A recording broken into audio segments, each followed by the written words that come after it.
Are you ready for this? I mean, it's just sweeping over you. I have here the magazines that are out. Just look at this. 1, 2, 3. Nice one. Vogue. And then, Another again, awesome. what's it like to be in the center of this, where all of a sudden people are saying, she is the... Yes. Well, they're saying that she is. What's the right word? She's the actress of the moment with the quality to have an enduring career. Janet Maslin. Comparisons to Katharine Hepburn. It doesn't get any better than that. Right. Well, it's beyond flattering. I mean, it's overwhelmingly flattering. And very validating, but it's also been Validating of me and my, you know, it's the sacrifices and the. Well, it's when I say, you know, I want to be an actress. That's what I want to do with my life. And then when people write things like that, it's them saying, well, we believe you, you know. So that's incredibly nice. It's also been very illuminating because there's been this whole kind of crush, you know, with all the reviews and all of the press.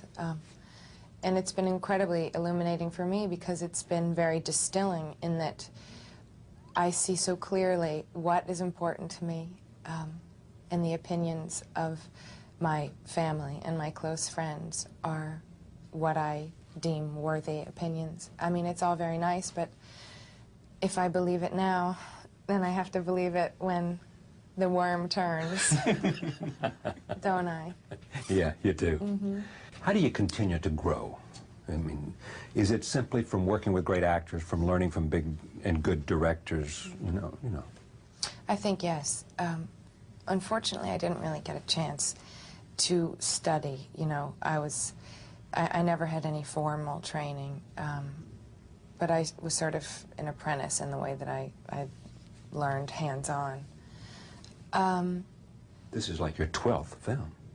The one that I'm doing now is my 13th. 13th. Yeah.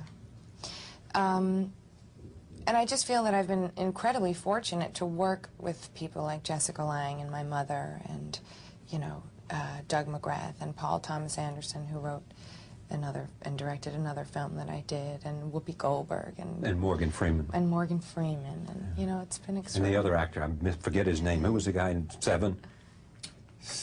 Morgan Freeman. Brad Pitt. Oh, Pitt, right, yeah. of course, yes. Another good young actor. Very excellent young actor. Excellent young actor. The best. Do you learn together because you have a relationship with someone else who was, you know, who you have a partnership with another actor? Yeah, he's been tremendously helpful. Also because, I mean, it's wonderful because I can say, you know, this happened on set today, and he'll say, I completely understand. You know, when we have... You could say, I'm just tired, I'm wiped. Yeah, you know, and he understands completely, and I understand when he's that way. And it's also been very helpful on the sort of larger, scarier issues, you know, like becoming a more public person, a more recognizable person. And whatever stage I go through, he's been through. So it's... he just is very wise on it all, which is a great help. Is it scary, that celebrity thing? I mean, you really are now, where you can't go to a restaurant, you can't get out of a car, you can't do anything without... Is it scary? What's it? It's so strange, Charlie. It doesn't feel like it's me, you know. Yeah. I don't... it just feels like... not real to me at all. It feels very foreign, and I don't quite understand it, but I'm getting more used to it, because that's the only way. That's the only choice you have. They're not going to go away. I don't know. And if they do, that's not a happy choice. Right. Would you like to work together again?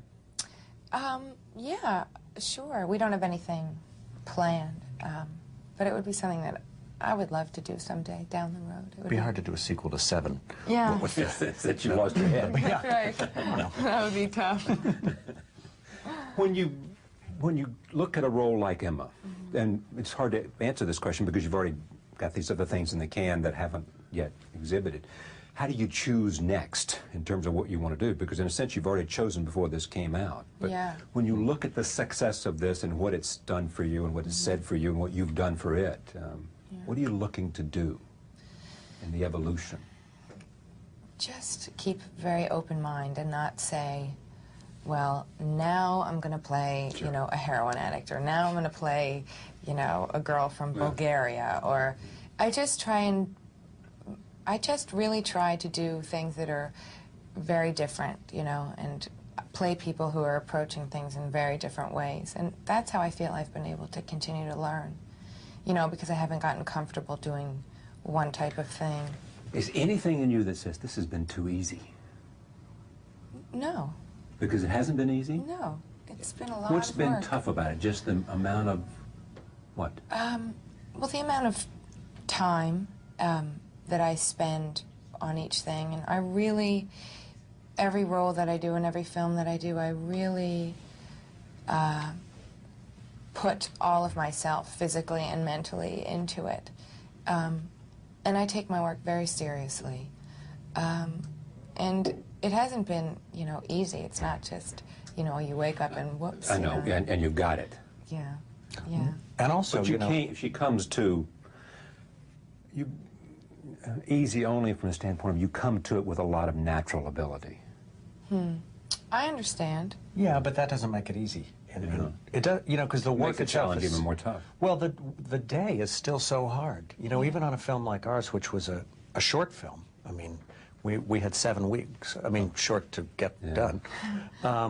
We were working 6 days a week, and Gwyneth had to be up at some ungodly hour every day, 5:30, you know, having weird hair sewn into her head. She had to know, you know, 5 pages of dialogue every day, dance, shoot archery, do things all day long. She's the only person, as I say, who's in every scene, so she never got a break. I was there first in the morning and last to go. It's that 14-hour day. That is a long yeah. day.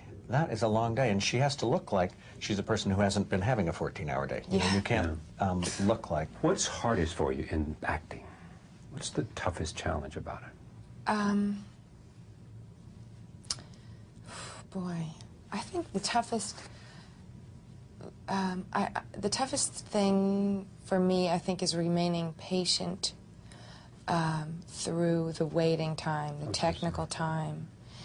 Because when you're tired, and it's also, what's hard is not being able to control your own destiny. Sometimes it just, well, not even destiny, that's too broad, but your own, you know, well, what if I don't want to go to New York on Thursday? You know, what if I don't want to get up at 6 o'clock in the morning for the 80th day in a row, you know?